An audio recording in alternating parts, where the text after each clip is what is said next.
چودھری ضامن داس میں بڑی صفات تھیں، سخاوت کی، حلم کی، محبت کی، مروت کی۔ اس کی بیکری میں ہر فرقے کا بندہ کام کرتا تھا، صفائی ستھرائی کا بہت سلیقے کا خیال۔ اس کی ایک صفت یہ تھی، کبھی ننگے سر نہیں ہوتا تھا، سر پہ ٹوپی رکھتا تھا، اور کبھی کبھی صافہ باندھتا تھا، جسے ہم پگڑی کہیں، عام دیہاتی انداز میں جو باندھتے ہیں۔ کسی نے اس طرف توجہ نہیں کی۔ انجمن حمایت اسلام کا جلسہ ہوتا تھا ہر سال، اس میں بڑی بڑی شخصیات کو پورے برصغیر میں بلایا جاتا تھا، اور پھر ڈونیشن بھی دیتے تھے، فنڈز بھی دیتے تھے، اور شخصیات کی تقریریں ہوتی تھیں۔ بہت ایک عالیشان ایک نظام ہوتا تھا ہر سال انجمن حمایت اسلام کا۔ تو ایک دفعہ چودھری ضامن داس بھی اس میں مدعو تھے، اس جلسے میں، اور لالا لاجپت رائے بھی تھے، جن کی ماں گلاب دیوی کو ٹی بی ہو گئی، اور گلاب دیوی ہسپتال لاہور میں بنا۔ لالا لاجپت رائے سیاسی آدمی تھے، تاجر تھے۔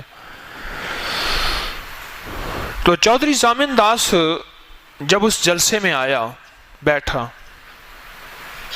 تو تقریر کے دوران کسی نے سوال کر دیا کہ چودھری صاحب، ہندو کے ہاں تو ٹوپی نہیں ہے اور پگڑی نہیں ہے، یہ تو سکھوں اور مسلمانوں کے ہاں ہے اور دوسرے مذہب میں ہے، آپ یہ ٹوپی کیوں پہنتے ہیں؟ سر ننگا سر آج تک آپ کا نہیں دیکھا۔ اس سے اگلی تقریر چند مقررین کے بعد چودھری ضامن داس کی تھی۔ یہ چودھری ضامن داس کی وجہ سے ایک کلچے ہوتے ہیں، میرے مخلص ساتھی، انہوں نے بھی مجھے کھلائے، داس کلچے۔ داس کیوں جی، دیکھیں کبھی، سنے کبھی نے داس؟ اندرون شہر میں کس کو پتا ہے داس کا؟ ہاں، بہت سارے ہاتھ کھڑے ہوئے ہیں۔ یہ داس اسی کی وجہ سے ہے، بیکری کی بنیاد وہی بنا۔ تو اس سے پوچھا کہ آپ ننگے سر نہیں ہوتے؟ چند مقررین کے بعد اس کی تقریر تھی، اور اس مقرر نے کہا کہ ہمیں اس کا آپ امید ہے جواب ضرور دیں گے۔ جب چودھری صاحب کی باری آئی تو اس نے کہا کہ یہ میرا ایک راز تھا جو آج تک میں نے کسی کو نہیں بتایا، اور کسی نے توجہ ہی نہیں کی، کسی نے پوچھا ہی نہیں، کسی نے توجہ ہی نہیں کی، کسی نے پوچھا ہی نہیں، لیکن ہے میرا یہ راز، اور میں نے آج تک کسی کو نہیں بتایا۔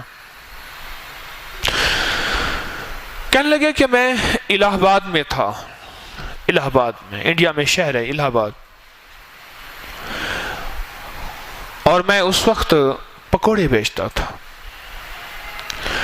میرا جس دن کا پکوڑے 12 آنے یا روپے کے بک جاتے تھے، میری بیسٹ سیل ہوتی تھی، بہترین سیل ہوتی تھی، یعنی میرا کھانے پینے کے کاروبار سے تعلق تھا۔ چھوٹا سا چھاپا لگاتا تھا اور گلیوں میں پھر پھر کے بیچتا تھا، اور سر پہ چھاپا اٹھا اٹھا کے میرے سر کے یہ بال جو درمیان میں تھے یہ اتر گئے، اٹھا اٹھا کے یہ بال اتر گئے۔ تو ایک دفعہ مجھے ایک صاحب ملے، مسلمان تھے، ایک مسجد کے مؤذن تھے۔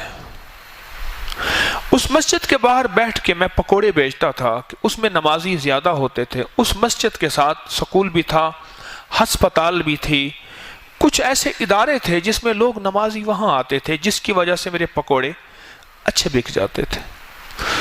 اس کے مؤذن نے مجھے کہا، مؤذن نے کہ ساری عمر پکوڑے ہی بیچے گا؟ بس ایسے ہی بیچے گا؟ اس نے کہا جی میں غریب آدمی ہوں۔ چلو میں تو پھر بھی کچھ خوشحال ہو گیا ہوں، میرا باپ تو اس سے زیادہ غریب تھا۔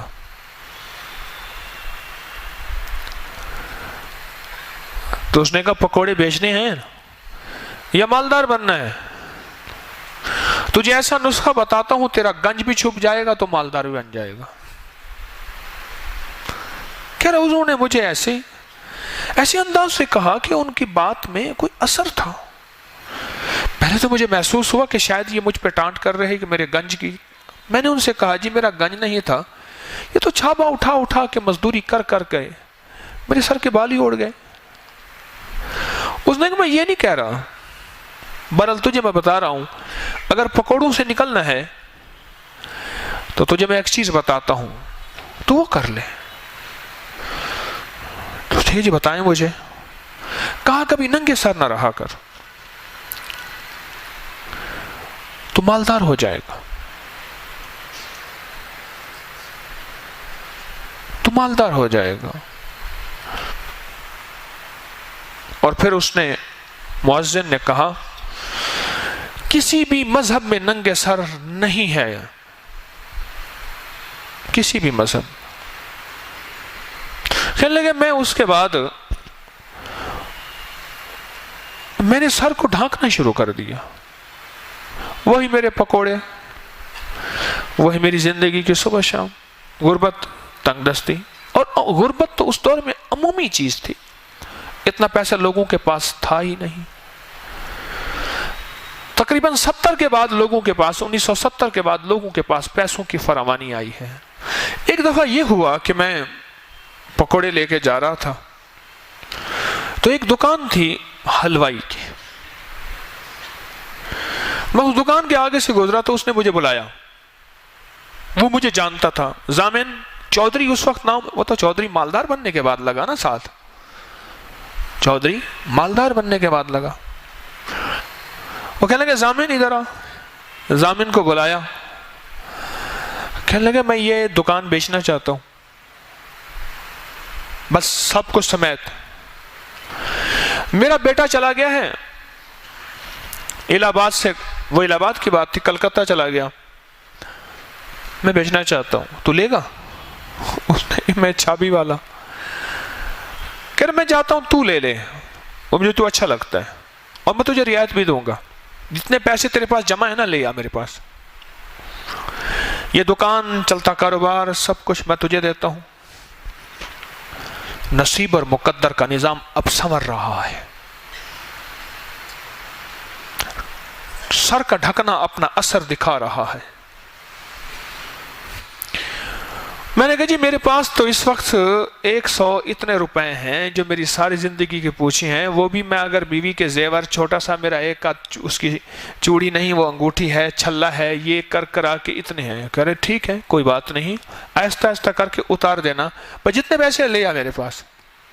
کہنے لگے میں نے اس سے بھی زیادہ لے آیا، کچھ ادھر سے پکڑ لیا، کچھ ادھر سے پکڑا، کر کرا کے میں اس کے پاس پیسے لے آیا، اس نے پیسے لیے اور کہنے لگے کوئی لکھ پڑھ کی ضرورت نہیں ہے، جا بیٹھ تو دکان پہ میں جا رہا ہوں۔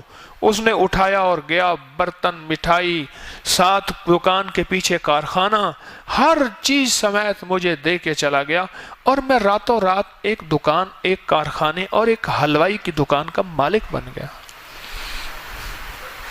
اور یہ کچھ عرصے کے بعد ہونا شروع ہوا میرے ساتھ، کچھ عرصے دکان کا مالک بن گیا، میں نے اس پہ محنت کی، مجھے کھانے پینے کے پکانے کا کوئی فن آتا تھا، وہاں کاریگر تھے اور میری دکان پہلے سے بہتر چل نکلی اور 1 سال کے اندر اندر میرا قرضہ اتر گیا۔